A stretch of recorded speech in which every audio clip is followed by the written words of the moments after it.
Para poder reproducir un material de la realidad en el mundo virtual, se divide los distintos aspectos que los definen, permitiendo configurar cada uno de manera individual. En los programas de render, para organizar esta información, cada uno de estos aspectos configurables individualmente constituye un canal.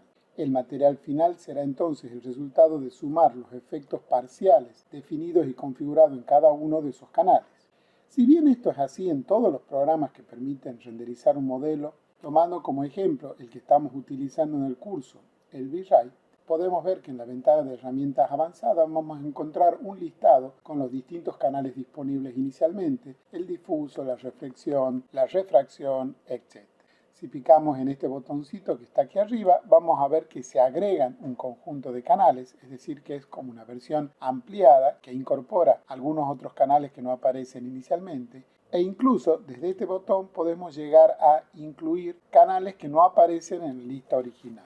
Es interesante observar, por ejemplo, que desde esta ventana podemos incluir el canal de desplazamiento que ha sido eliminado del listado original, porque en realidad la propuesta que nos hace la versión 5 de V-Ray es que el desplazamiento no sea una característica propia del material, sino que se lo apliquemos directamente a las geometrías que necesitan utilizar este recurso. Sin embargo, si nosotros queremos que el material específicamente sea el que tiene definida las características de desplazamiento, lo podemos hacer agregando este canal al listado de canales disponibles. Incluso podemos ver que en este listado nos aparece un canal boom, a pesar de que el canal boom ya está en el listado original. Esto se debe a que el canal boom que le incorporamos, vamos a ver que sobre todo si vamos a trabajar con normales, en la versión agregada tenemos algunas opciones que no aparecen en la versión original. De esta manera, si queremos trabajar más en detalle con los mapas boom, nos va a ser conveniente incluir la versión del canal que se agrega desde acá. Estos materiales, que se componen en base a sumar el efecto generado por un conjunto de mapas específicos, se conocen como PBR, Physical Based Rendering, o render basado en leyes físicas, porque justamente emulan los conceptos físicos de la realidad y los reproducen. Este tipo de material es el que se utiliza actualmente en los programas modernos para render realístico. Ahora bien, si analizamos el listado de canales disponibles, veremos que 3 de ellos son los fundamentales para lograr reproducir en la virtualidad la apariencia de un material opaco de la realidad: el color o textura propia del material, el relieve y la reflexión. Cuando observamos un material de la realidad lo podemos identificar en general sin problema por su apariencia y textura general. De esta manera podemos reconocer a simple vista y rápidamente si una pared tiene una terminación de ladrillo común, de piedra, de bloques de hormigón, de adobe, o si está recubierta con un revoque y pintada de un color determinado. En la virtualidad, esta característica se configura en un canal llamado difuso, en algunos programas también se llama albedo, y que suele ser lo primero que configuramos. En algunas aplicaciones, de hecho, que trabajan con render de baja calidad, como es el caso del SketchUp, este canal difuso es el único que existe. Para poder reproducir el color o textura propia del material en la virtualidad, se le debe asignar a este canal ya sea un color o una textura. Cabe aclarar que el asignar directamente un color para determinar las características del canal difuso es en realidad una simplificación del proceso que se produce en la naturaleza. En la realidad no son los rayos que se reflejan en la superficie del objeto los que determinan el color, sino los que penetran al interior del mismo. Y luego de una serie de rebotes internos, una parte mayor o menor salen al exterior aleatoriamente dando una característica general y uniforme al material. Para evitar tener que realizar todos estos cálculos, se simplifica asignando en este canal el color resultante de todo ese proceso, lo que representa una significativa ganancia en tiempos de renderizado. Ahora bien, en caso de algunos materiales puntualmente, esta simplificación no permite darles una terminación realística, por lo que se debe recurrir a otras alternativas que permiten, en mayor o menor medida, controlar el proceso, logrando los resultados deseados a costa, por supuesto, de un incremento en los tiempos de renderizado. Es el caso de materiales aplicados a objetos muy delgados que deben traslucir luz, como hojas de papel o hojas de árbol, sábanas, cortinas, etc. O el caso, en general, de materiales que dejan traslucir la luz como velas, jabones, hielo, uvas, la mano de una persona, etc. El primer caso, es decir, de materiales aplicados a objetos muy delgados, con V-Ray se pueden solucionar utilizando materiales de doble lado. Para eso tenemos que crear un nuevo material y elegir la opción doble lado. En el caso de otro tipo de materiales translúcidos de mayor complejidad, se debe recurrir al uso de otro tipo de material que también tenemos que crearlo, y son estos materiales que se llama Subsurface Scattering, que permite configurar los parámetros relacionados con el comportamiento de los rayos de luz en el interior del objeto. En la versión 3.4 de V-Ray encontramos una versión intermedia a la que se puede recurrir combinando el Fold Color del canal de refracción con los parámetros del canal translucencia, que se incluye en la versión 3.4 en todos los materiales de V-Ray y que permite controlar limitadamente el comportamiento de los rayos que ingresan al objeto. En la versión 5, el canal de translucencia no aparece entre los canales originales, pero sí tenemos la opción de incluirlo a través del menú que hemos comentado al principio del video. El segundo de los tres mapas principales que definen las características de un material es el de la reflexión. Los materiales de la realidad, en mayor o menor medida, dependiendo de las características específicas del material y del ángulo de incidencia de la luz, reflejan parte de los rayos que inciden sobre la geometría en la que se aplicó ese material, lo que constituye otro parámetro muy importante para lograr materiales realistas. Esa reflexión no suele ser pareja en todo el material, sino que suele ser variable con puntos con mayor y menor reflexión debido a las características propias de la textura, a abolladuras o suciedad sobre la superficie del objeto, etc.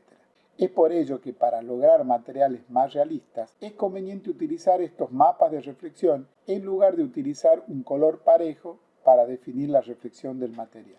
En este ejemplo podemos ver que en este cubo, donde se ha aplicado un material con una reflexión pareja, vemos que toda la cara superior y la cara lateral aparecen prácticamente reflejando por completo, a diferencia de este otro cubo, donde hemos aplicado un material que tiene un mapa de reflexión incluido.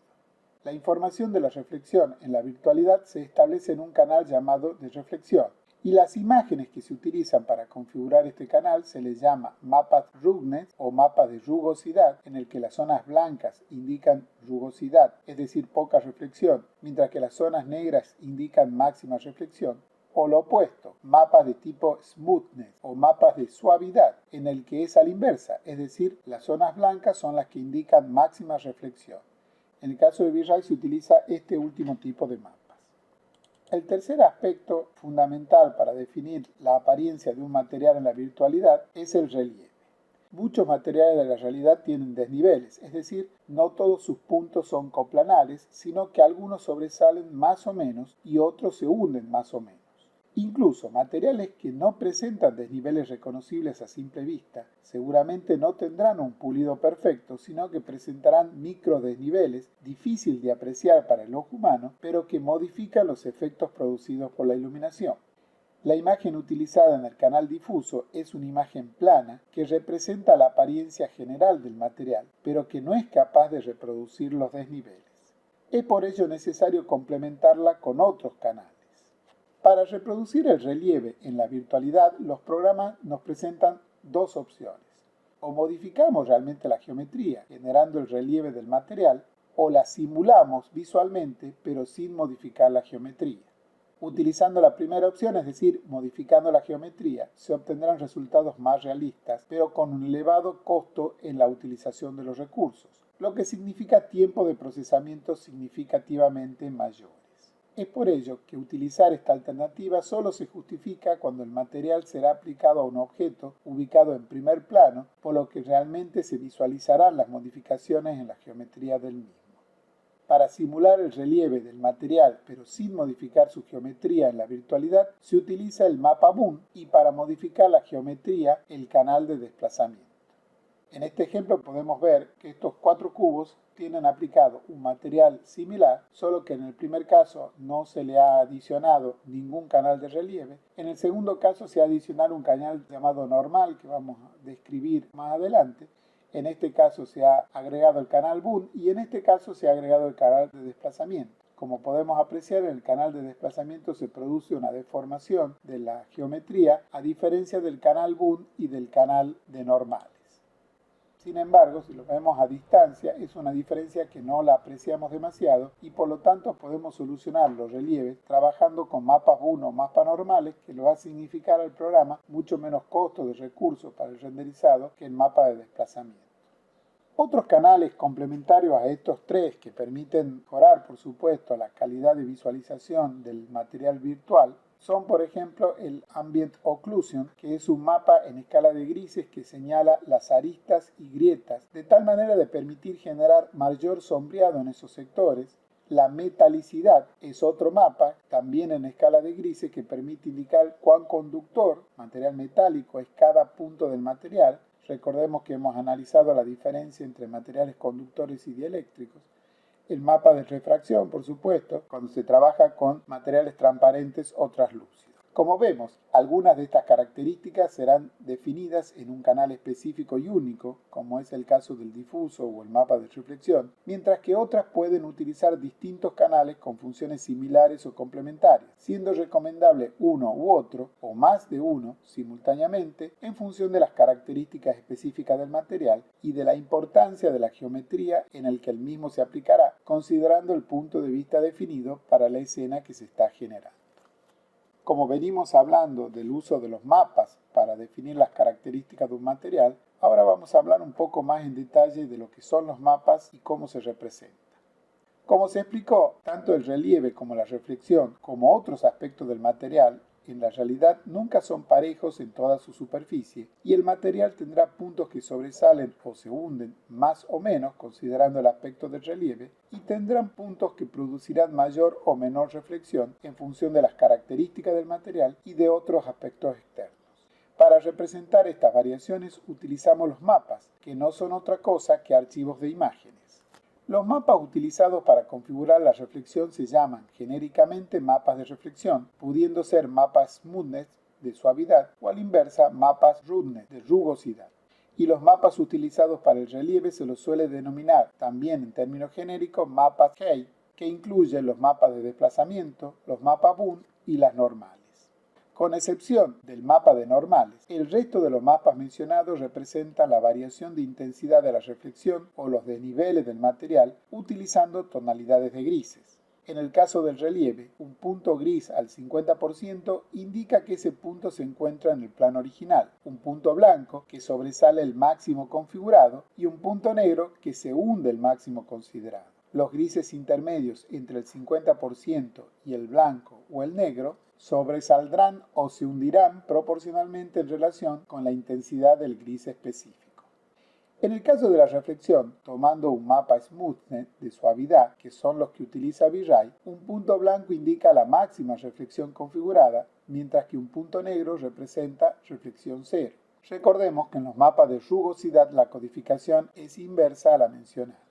En ambos tipos de mapas, los grises intermedios indican distintos grados de reflexión proporcional en relación a la intensidad del gris específico. Tanto los mapas de reflexión como los mapas Bund o de desplazamiento pueden ser mapas procedurales, que quiere decir que están generados vectorialmente con programas específicos, o también pueden ser mapas generados a partir de imágenes fotográficas. Los procedurales son menos realistas, pero es más fácil conseguir archivos con alta resolución. Al revés, la ventaja de los obtenidos a partir de fotografía es el realismo, pero es más complejo obtenerlos con buenas resoluciones. A diferencia del resto de los mapas que hemos mencionado, el de normales no es un archivo a escala de grises, sino que es un archivo RGB, es decir, con componentes rojo, verde y azul. Y si bien, al igual que el mapa Bund, permite almacenar la información necesaria para simular el relieve de un material, la lógica utilizada para lograrlo es distinta a la que utilizan el resto de los mapas. Para explicarlo de manera simple, los programas de modelado son capaces de generar la ilusión de relieve trabajando con la iluminación, más precisamente con las direcciones de las reflexiones que se generan en los distintos puntos de la superficie. Por ejemplo, podemos considerar una superficie totalmente plana y uniforme. Si todos los vectores que representan los rayos de luz que refleja ese plano son efectivamente perpendiculares a la superficie, lo visualizaremos como lo que es decir, una superficie plana. Pero si algunos rayos, determinados convenientemente, se reflejan en ángulos distintos, a ojos del observador se tratará de una superficie con relieve. En este principio se basan los mapas normales, que son relativamente nuevos, para generar la ilusión de relieve. Se los llama de esta manera, justamente porque almacenan la dirección de las normales de cada punto codificada por colores, en lugar de la altura de cada punto como en los mapas Boom. Para poder almacenar la información de la dirección de las normales, estos mapas necesitan codificar la información no en tonalidad de grises, sino en RGB, rojo, verde y azul.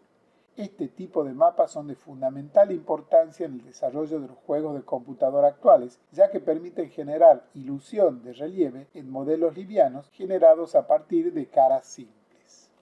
Como acotación final, es importante señalar que el tamaño dado al material, ya sea desde V-Ray o desde SketchUp, en realidad se aplica a la imagen del canal difuso, y las imágenes utilizadas en los otros canales se adaptan al mismo. Es por ello que si no se aplica una imagen al canal difuso, sino solo un color, los resultados no serán como se espera. Para evitar este inconveniente, es necesario, siempre que se utilizarán imágenes en los canales complementarios, asignar una imagen en el canal difuso, aunque sea una imagen en blanco que no tenga nada, pero que tenga el mismo tamaño que tendrán las imágenes utilizadas en los canales complementarios. Luego, para evitar que se vea esta imagen, que simplemente las estamos utilizando para dar la escala, se destila el cuadradito correspondiente, que es este que está aquí, para que no se lo tenga en cuenta en el momento del renderizado, sino que se considere solo el color configurado.